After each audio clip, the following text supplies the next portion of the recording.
Hey there everyone, Chris Mack here, and today I want to talk about the SOF T Tourniquet and how you should be storing it. And the reason why I want to have this discussion is I feel like there are a lot of instructional videos on how to flat pack it, but whenever it comes to actually applying the tourniquet then, it's not functional. So this is how you'll see a lot of folks flat pack it.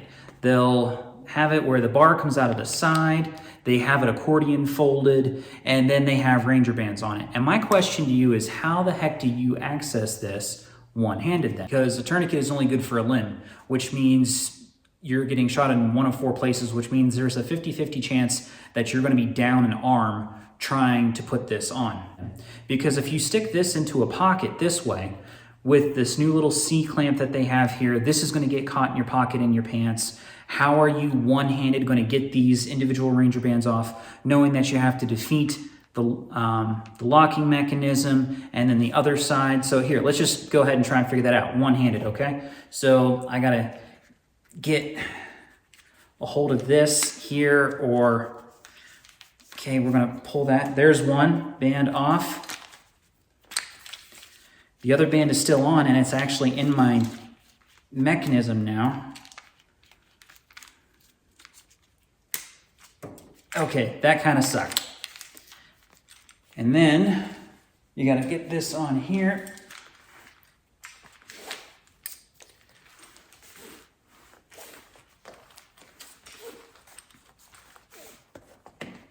Then to get this cinched down. So everyone knows how the tourniquet itself works. But that's a lot of hassle and process, and windlass. But anyhow, but that's a lot of hassle and process to try and get this done. Here's my suggestion. You need to have this set up that way. If nothing else, you can use your teeth and you can do it comfortably. So don't get me wrong. Could I have stuck this in my teeth somewhere so that way I would be able to access this? Yes. But you're going to be biting onto hard plastic, or you're going to be biting onto this metal windlass, and none of that sounds fun to me. So here is how I suggest you wrap it. You still want to fold your windlass over to the side, like everyone else tells you to, but then having it this way where your buckle is hanging down, then bring the buckle up, keeping all of this in place, and then continue to loop it over top of itself. Once, twice, and there's a little bit of a tail here. Now that you have it completely rolled up this way, this now, I do keep my Swiss Army knife on here too. This is just the SD, the classic SD. But this is one full loop of paracord. And what I do with this is I want my tail up at the top here. So I take my loop with my big knot here at the end, and then I have another loop tied on to the opposite end, and this is a separate loop here. But then that separate loop, I put this here at the top on the buckle side. Then I bring the whole loop down here, and then this, I'm going to go ahead and just slide my Swiss Army knife up here real quick, and then I take the loop, I cross it over on itself like this, and bring it up and over. And I want both of these knots here at the top. Then to hold everything in place, I'll still use the Ranger bands here, so give me just 1 second for that. Keep this over on itself. And there went my Swiss Army knife. That's all right, I'll get it back here in a second. So then, one Ranger band over top everything here like this. Put these back. Put my Swiss Army knife back here in the middle.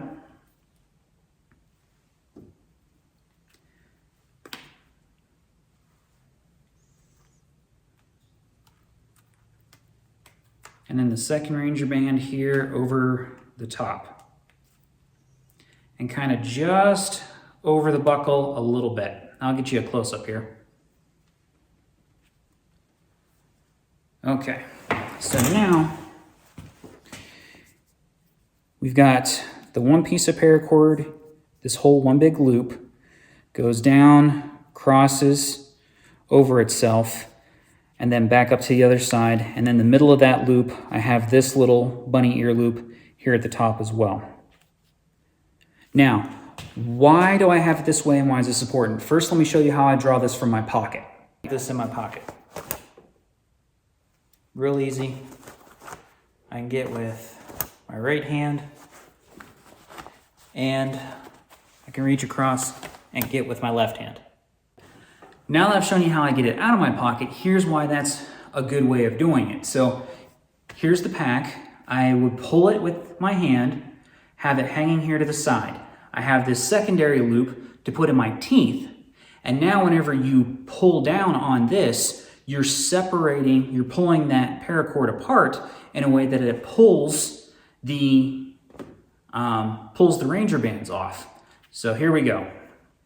Compared to the first time, I'm going to lean back so that way my arm that is injured will catch this, otherwise it's going to fall on the ground here. But I've got something that's soft to bite onto and then pull with this hand on the loop.